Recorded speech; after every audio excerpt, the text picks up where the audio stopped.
નમસ્કાર મિત્રો, સ્વાગત છે તમારું આપણી યુટ્યુબ ચેનલ મિસ્ટર વિજય ઇન્ફોએટ એજ્યુકેશનમાં।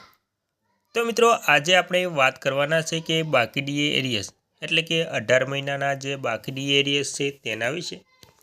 તો મિત્રો, સુપ્રીમ કોર્ટનો સૌથી મોટો મહત્વનો નિર્ણય આપતા પેન્શનરો અને સરકારી કર્મચારીઓમાં એક આનંદનો માહોલ જોવા મળી રહ્યો છે। હવે 18 મહિનાના ડીએ એરિયસને લઈ ખૂબ જ અગત્યની જાહેરાત થતાં તમામ પેન્શનરો સરકારી કર્મચારીઓ હવે ખુશીમાં જોવા મળી રહ્યા છે। તો મિત્રો, શું છે સુપ્રીમ કોર્ટનો નિર્ણય ડીએ એરિયસ પર? તો મિત્રો, રાજ્ય સરકારે તેમના પેન્શનરો અને સરકારી કર્મચારીઓને એક સારા સમાચાર આપતા સૌથી મહત્વનો નિર્ણય લીધો છે। તો મિત્રો, તેમાં કેન્દ્રીય કર્મચારીઓ માટે મોટી અપડેટ આવી છે। કોવિડ-19 સમયે રોકવામાં આવેલા 18 મહિનાના મોંઘવારી ભથ્થાના એરિયસ પર નાણાં મંત્રાલયે પોતાનો ફાઇનલ જવાબ આપી દીધો છે।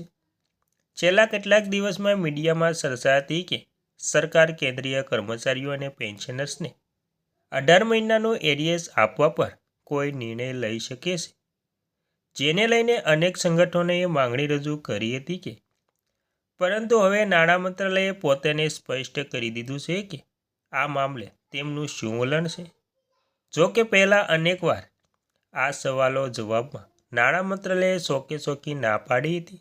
આમ છતાં ચોમાસુ સત્ર દરમિયાન પૂછાયેલા સવાલોના જવાબમાં નાણામંત્રીએ લેખિતમાં જવાબ આપ્યો હતો।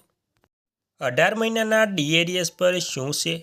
સરકાર પૂછાયેલા એક સવાલના જવાબમાં નાણાં મંત્રાલયે મોંઘવારી ભથ્થા ડીએ અને મોંઘવારી રાહત ડીઆરની બાકી રકમ ચૂકવવાની સંભાવનાથી સ્પષ્ટ ઇનકાર કરી દીધો છે, જેનાથી 18 મહિનાની ડીએની બાકી રકમ વિશે કોઈ આશા રાખી બેઠા હોય તો નકારી પડે।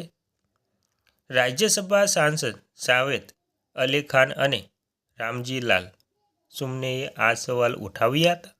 પ્રશ્ન ક, શું સરકાર કોરોના પ્રકોપ દરમિયાન રોકવામાં આવેલા કેન્દ્રીય સરકારી કર્મચારીઓ અને પેન્શનભોગીઓના 18 મહિનાના મોંઘવારી ભથ્થા રાહતને આપવા પર સક્રિય રીતે વિચાર કરી રહી છે મિત્રો? અને જો હા તો તે અંગે શું વિગતો છે? ગ, જો ના તો દુનિયામાં ત્રીજી મોટી અર્થવ્યવસ્થા હોવા છતાં તે ન આપવા પાછળનું શું કારણ હતું? અને વર્ષ 2024થી આજની તારીખ સુધી આ મામલે આવેલી રજૂઆતોને વિગતોને શું અને તેના પર રજૂઆતોને ધ્યાનમાં લઈ શું કાર્યવાહી નહીં થઈ શકે? અને મિત્રો, ત્યારબાદ જવાબ નાણામંત્રી શ્રી પંકજ ચૌધરી કજીની ના સવાલ જ નથી ઉઠતો। અને મિત્રો, ત્યારબાદ ગ અને ઘના કેન્દ્ર સરકારના કર્મચારી પેન્શનર્સ 1/1/2020, 1/7/2020 અને 1/1/2021થી ચૂકવવાપાત્ર મોંઘવારી ભથ્થા ડીએ મોંઘવારી રાહત ડીઆર ના 3 હપ્તાને રોકવાનો નિર્ણય કોવિડ-19 કે જેનાથી આર્થિક નુકસાન થયું હતું તે સંદર્ભમાં લેવાયેલો હતો, જેથી કરીને સરકારી નાણાં વ્યવસ્થા પર દબાવ ઓછું કરી શકાય। વર્ષ 2024 દરમિયાન એનસીજીસીએમ સહિત સરકારી કર્મચારીઓના સંઘો તરફથી અનેક રજૂઆતો મળી છે।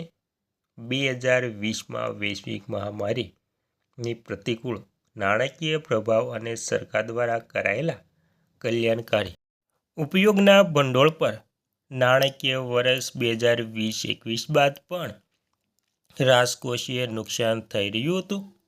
આથી મોંઘવારી ભથ્થા મોંઘવારી રાહતની બાકી રકમને પણ ચૂકવવામાં આવવાનો નિર્ણય હતો। અને મિત્રો, જુલાઈથી આટલું થશે ડીએ। ભલે કેન્દ્રીય કર્મચારીઓને 18 મહિનાના ડીએ એરિયસમાં મળશે નિરાશા મળી હોય, પરંતુ જલ્દી તેમના મોંઘવારી ભથ્થામાં વધારો થવાનો છે। હાલના સમયમાં તેમને જે મોંઘવારી ભથ્થું મળે છે તેમાં નંબર્સ આવી ગયા છે। આ વખતે પણ મોંઘવારી ભથ્થામાં મોટો વધારો થશે અને 60% આજુબાજુ મોંઘવારી ભથ્થું થઈ જશે, જેને 1 જુલાઈથી લાગુ કરાશે। કેન્દ્રીય કર્મચારીઓ અને પેન્શનર્સ માટે મોંઘવારી ભથ્થું મોંઘવારી રાહતને જે 58% છે તેમાં વધારો થઈ 60% થશે। તેની જાહેરાત હજુ વાર છે. આ અંગે સપ્ટેમ્બર કે ઓક્ટોબરના અંતમાં જાહેરાત થશે મિત્રો.